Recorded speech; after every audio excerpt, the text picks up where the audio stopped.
Howdy, this is another little short bit, kind of a side thing, apart from the evolution hours that I've been doing lately.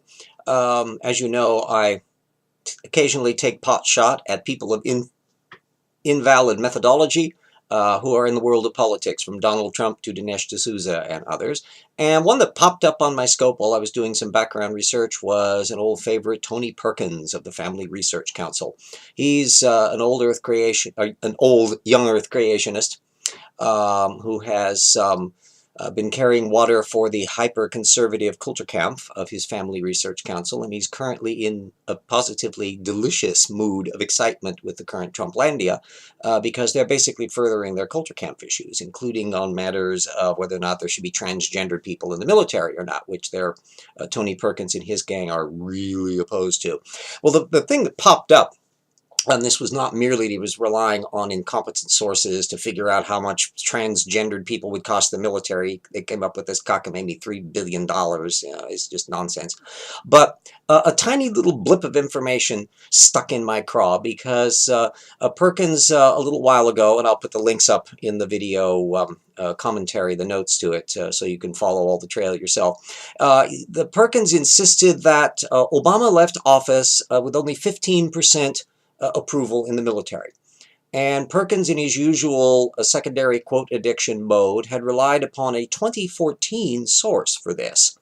Not an actual survey itself, but a commentary on a survey. So how could something from 2014 tell us how popular Obama was in 2017?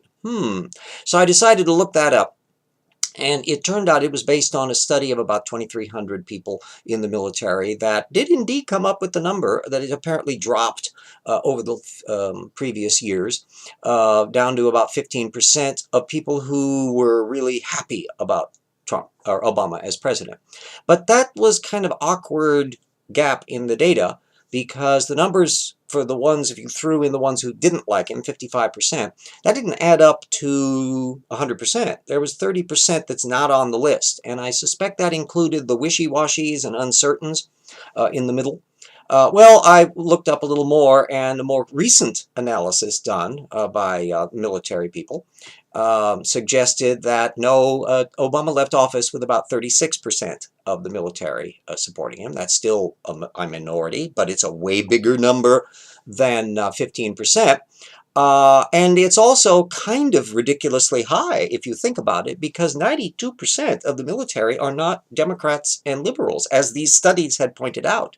And so you would think that it would be kind of hard-pressed to imagine more than 8% of the military being in favor, not 14 or 15%, let alone 36%. It varied, by the way. The more recent study that I put in there from 2017 had a much more detailed breakdown where they actually showed the whole pie charts, not just the parts they were leaving out, so you could see what the margins for errors were and how many were undecided and all of that. And you could break it down by discipline. The Marines were not as happy with Obama as, say, people in the Navy were, and various others. So you can look at all that. But the main take-home point on this little one is, if you have a methodology so inept that you can think the Earth is 6,000 years old, isn't it possible that the same bad method leads you to bad conclusions in other areas? And on this simple matter of how many people in the military liked Obama, Tony Perkins shows what is the difficulty of people who think the Earth is 6,000 years old when it comes to evaluating data of any sort. Thank you for the listen. Follow up on the sources. Don't take my word for it.